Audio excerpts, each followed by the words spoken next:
When's the last time you bought something and you thought that this was going to last 50 years?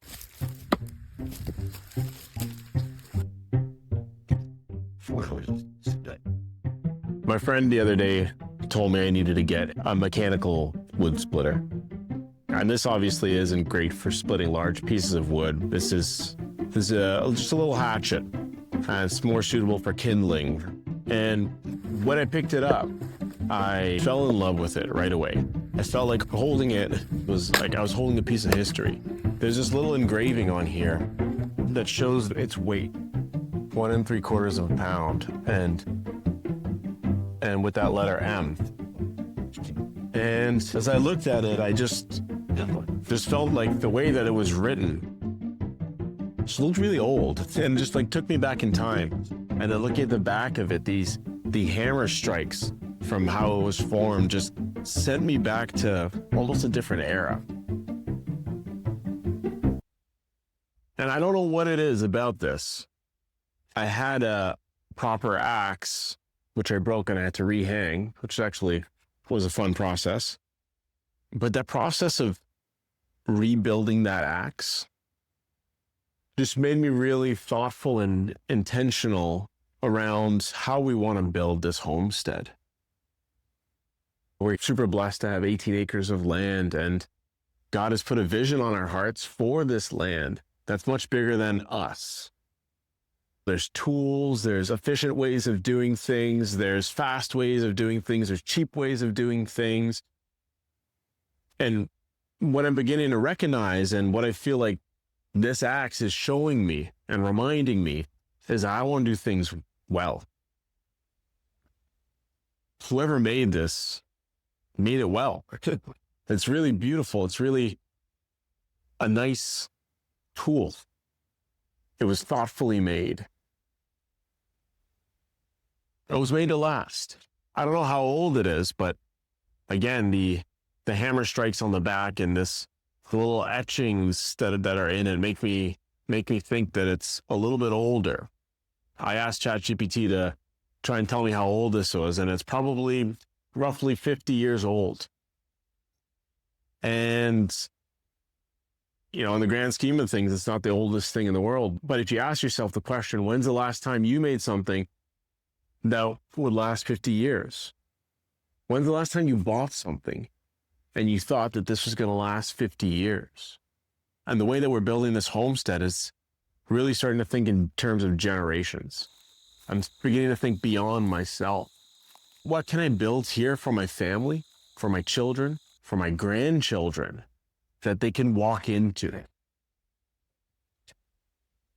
What kind of family-based business or enterprise or economy can we build here on the land that lasts generations, that is not built cheaply, that is not built quickly, that is not built with a short-term vision, but that is built well with the long-term in mind? And so it's amazing just what a simple axe, a little hatchet can do. Something that was well crafted that honestly I got off Facebook Marketplace for like $15. But I received it at an interesting time when we cut down a whole bunch of trees for the hydro to come in. And now I've got a huge pile of wood over there.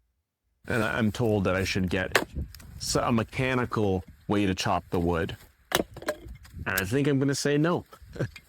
I have become slightly obsessed with splitting wood.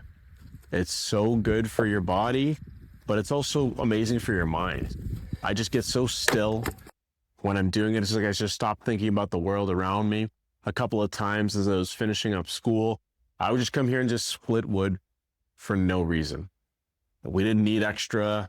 We're doing all right in terms of our supply. The weather's even getting warmer now. I'm still splitting wood. I love it. I don't know what it is about it. I'm obsessed with splitting wood.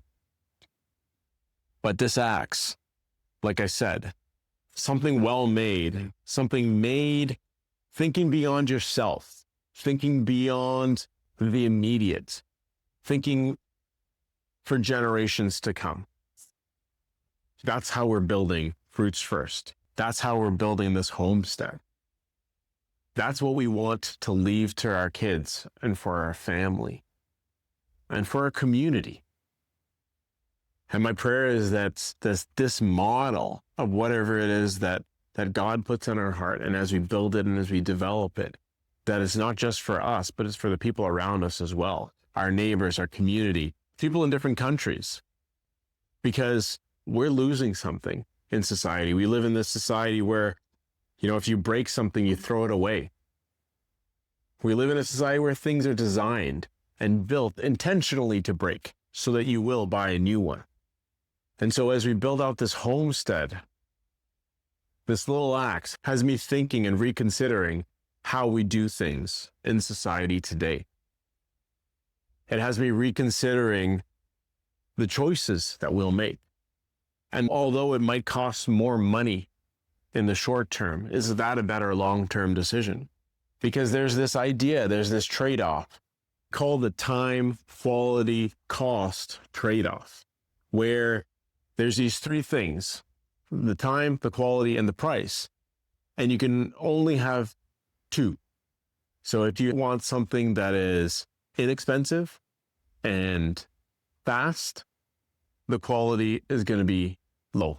If you want something that is good quality and fast, done quickly, it's going to be expensive. And the point I'm trying to make here is, as we work towards building out this homestead, building out this family-based business, this local economy, this community, there's a trade-off. And we need to be super intentional with all the decisions that we make regarding what that trade-off is. And this little memento, this little hatchet, has me thinking that the trade-off is, it might take more time, it might cost more money, but let's do things well. Do it once, do it right. And even in these walls that are around us, it costs more money for the materials. But I think we did a good job. And I'm pretty sure that this house is going to be here for more than 50 years.